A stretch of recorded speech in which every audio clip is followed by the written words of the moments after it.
There's a type of prayer that makes hell nervous. Many times it's not loud, not long hours. I've been there. I know that. It's not emotional. Though emotions are good and God has given us emotions, it is that prayer that is strategic. The enemy does not panic because you also are in that panic mode. Or maybe you are venting. There are people that just wants to take it out and offload the emotions and how they feel. The enemy does not panic because of all that.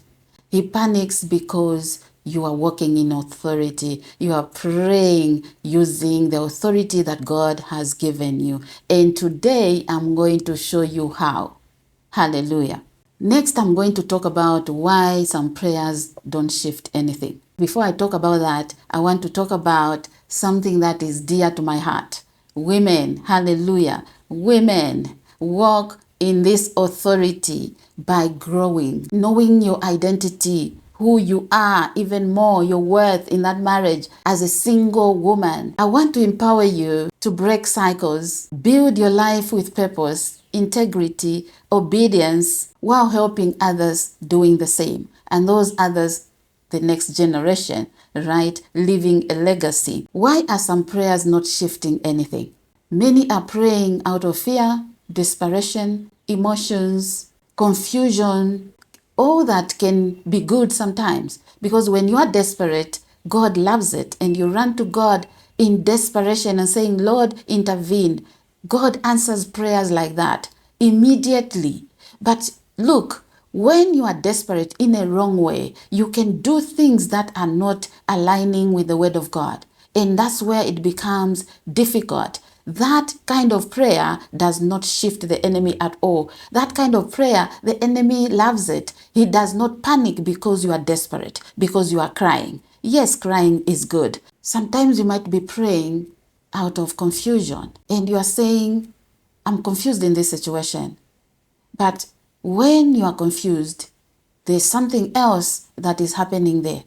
Mind oppression. The enemy confusing your ways, because as a child of God, your steps are ordered by the Lord. If you are praying while confused, the enemy takes advantage of that vacuum and he comes to occupy it. I want to just point out that there's nothing wrong with being honest before God. But I want also to say that spiritual warfare is not emotional warfare. The enemy is not moved because of how intense you feel in that moment. He moves because you walk in authority. By the authority given to you, the enemy will start panicking. Remember the word of God in Luke chapter 10, verse 19, my favorite all the time. Spiritual warfare, hallelujah. He has given you power and authority. Notice that authority was given. So Jesus has given us that authority. He has given us also the power. But remember that the enemy has the power. He has power that you cannot deny. But the problem is not power here. The problem is authority. Positioning yourself to overcome, to overtake, to overpower in the name of Jesus. The enemy may have the power, but you walking in authority, knowing that you have been given that authority over powers of darkness, you will overcome. And the enemy will panic. The enemy will be threatened. Hallelujah. Not only threatened, but he will flee from you. Stay with me to the end, because this message is going to change your life. I want you to get the full package of God's goodness in this message, and you will walk with so much confidence, and you won't be scared of the enemy. Hallelujah. When you stand to pray, the enemy will panic. Hell will hear your voice because the Lord speaks through you. Hallelujah. I want to share something that is very important here. The type of prayer that shifts the atmosphere. You know that the enemy will only panic when you pray from the place of identity. Praying from a place of identity, not insecurity. This is what I emphasize on a lot in the mentorship group. Hallelujah. Until you heal, you cannot understand and walk in that given authority, because now you become insecure, and insecurity is looking like a grasshopper before the enemy, before the giant. You want to come out of that situation, to walk in that confidence, and the atmosphere must shift in your life, in your prayer life. the way you walk with the Lord. How do you do this? You remember the people of Israel when they were about to cross the Red Sea and the Egyptians were very close to them. God told Moses that don't cry to me, lift that rod, because he knew that the moment that you walk in that authority, you can part the Red Sea. The Red Sea will part because authority comes with confidence and you are certain that God cannot lie. So the moment that Moses used his rod, his authority, his word, the Red Sea parted.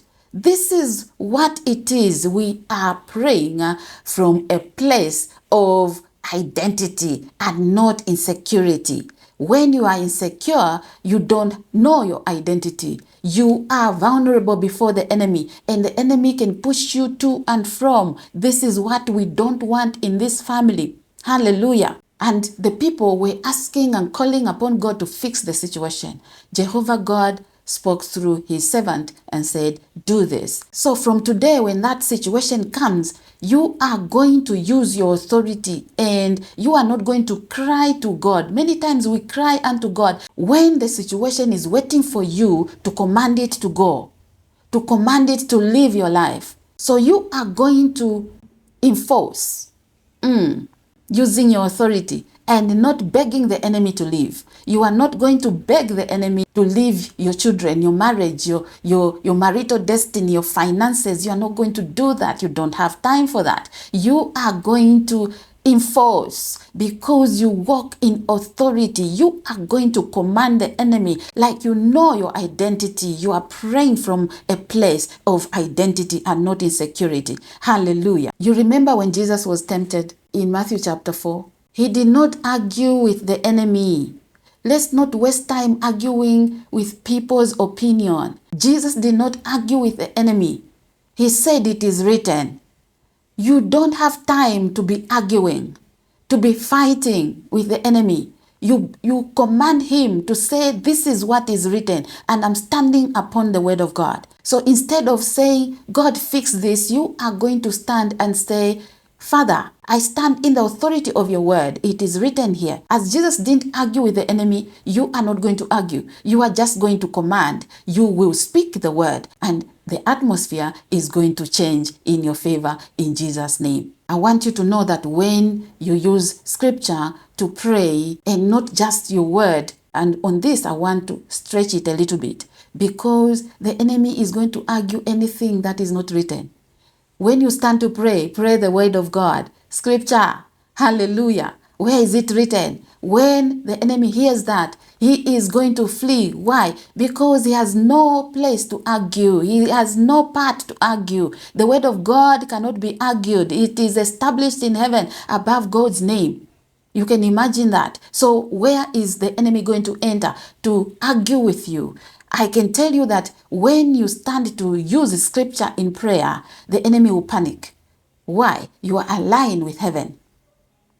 And any legal ground is closed. That door that can be opened because you are using your own words is closed. You silence every accusation. The enemy is not going to stand to accuse you because you are using the word of God. There's truth in it and it is truth itself. When you do this, that's when things shift in your favor and the enemy hears your voice. In this message, I want to give you this part. I know very well that you know this, but I want you to be intentional about praying in the Spirit. When you pray in the Spirit, you will bypass any limitation. Anything that wants to delay your life, you will bypass it. You jump protocol. Hallelujah. Praying in the Spirit, you are praying beyond what you can see with your naked eyes. Emotions are bypassed. Remember that sometimes we can pray according to our emotions. Those emotions are bypassed because the power of the Spirit of God has taken over. You are speaking the language of heaven. Why praying in the Spirit makes the enemy panic? It is because he cannot manipulate it. He does not understand it. There's no way to enter into it and start to break some things or find a legal ground, a lie or anything. When you're using your own words, sometimes you may say something wrong and it might not be the truth. But when you're speaking in tongues, praying in the Spirit, there's no way the enemy can manipulate that. And from today, this is how you are going to apply this word. You are going to look at yourself in that situation. You want the enemy to panic. You want the enemy to live your life. That is the message today. So you are not going to be looking down and saying, oh, things are falling apart everywhere. You are going to call upon the name of Jesus and say, Lord, I cancel any assignment of the wicked. Anything in this situation that you have not planted, I cancel it by the authority given to me in the name of Jesus. And any assignment of the wicked will be cancelled in Jesus' name. This is what shifts everything. In that which was confusing you and causing you to pray in confusion and not seeing answers is broken, because now you are walking in the authority given to you and combined with the power of the word of God in Jesus' name. So here's the summary of all this, and I know that this is going to shift everything. As everything I've said is put into practice, you will start to see a shift in your prayer life. And the enemy will start panicking the moment you rise to pray, because now you are praying from the place of identity. The doors, that legal door is closed because you are praying in the spirit and you have bypassed limitations. Any negative spirit is bypassed because you are praying in the spirit. You cancel every assigned demonic force because you are praying in the spirit. Hallelujah. You remove doubt. You stop reacting. Hallelujah. Yes, we react too much, and you stop agreeing with fear. And this is going to stop the enemy from harassing you, whether it is attacking you in the dream, causing things to fall apart in your life.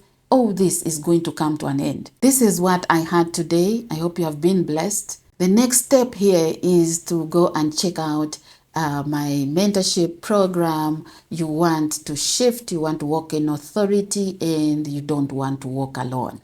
Hallelujah. This is very important. Don't walk alone. Praying with other women is important. When you can't pray for yourself, let somebody stand to pray for you. And in this community, in this circle, you'll find someone who you can contact to stand with you in prayer. So that's the beauty of belonging. And also comment and say, praying in authority. Let's comment. Who is praying in authority? Begin to pray in authority. Hallelujah. Stand in the authority that God has given you. Stay blessed. I'll see you in the next one. Bye for now.